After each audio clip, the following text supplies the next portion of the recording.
presidential candidate of Alliance for People's Struggle. Dear people, the moment we are living in, the era we are passing through, and the past century have brought the current and future behavior of the common people in our country and the whole world to a historical crossroads.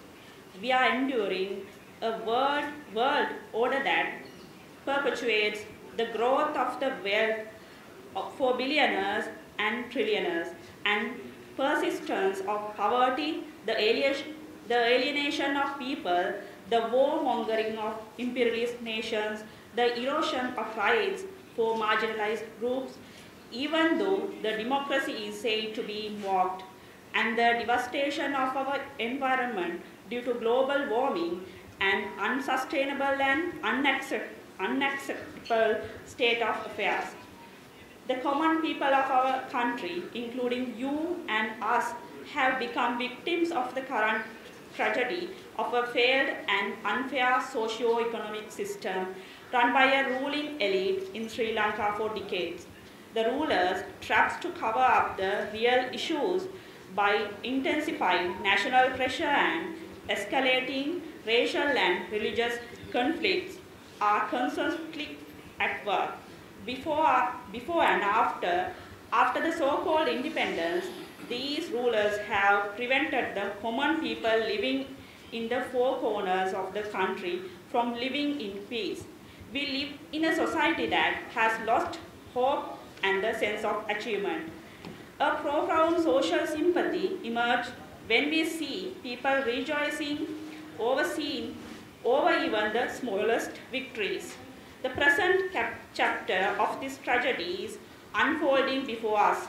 The family of super-rich, corrupt politicians and officers who led the economy to great collapse have again increased their profit and share in the same crisis, provoked by the energy crisis that emerged in the first phase of this economic downturn.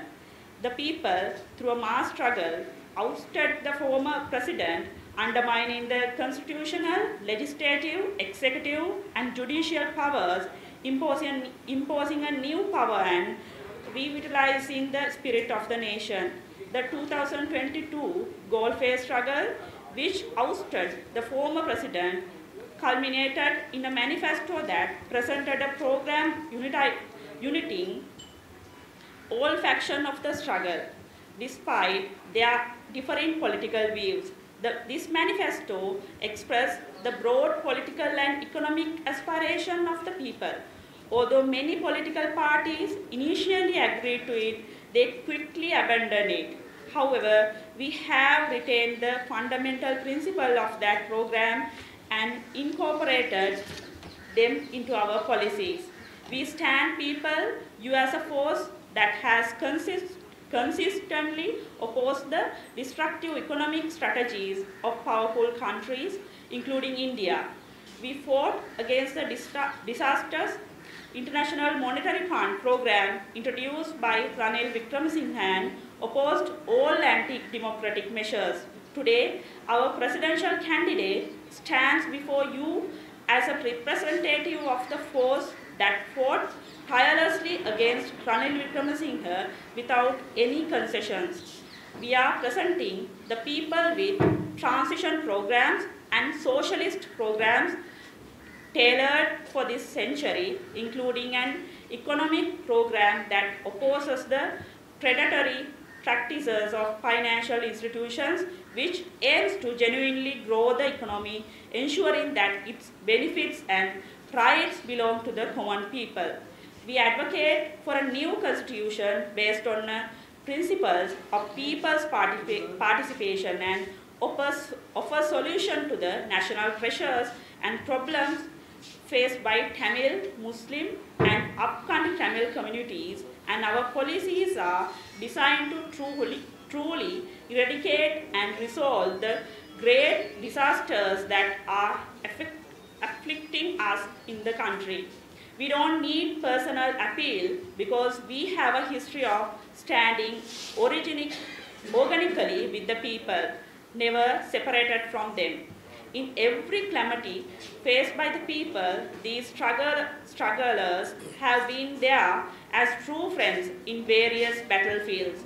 Such a candidate does not need to present his identity card to the people. In the election, a group of candidates who have made promises instead of policies and who have jeopardized their income sources after mass uprising will come before you. At the forefront is Ranil Wickremesinghe, who placed the burden of the economic crisis on the common people, granted tax concessions to the rich, protected the ousted thief Rajapaksa, and sold off the country's public property.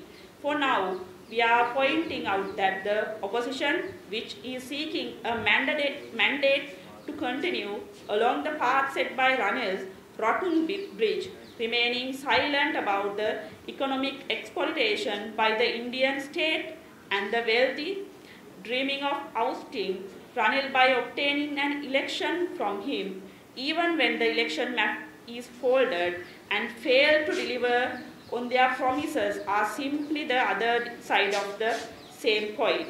When the anti-people program was enacted, both the government and the opposition, including Samagi Janabalawegaya and the National People Power, collaborated seamlessly. An example of this, the passage of the Social Media Suppression Act and the Economic Transformation Act last week, which occurred without any significant opposition from these parties.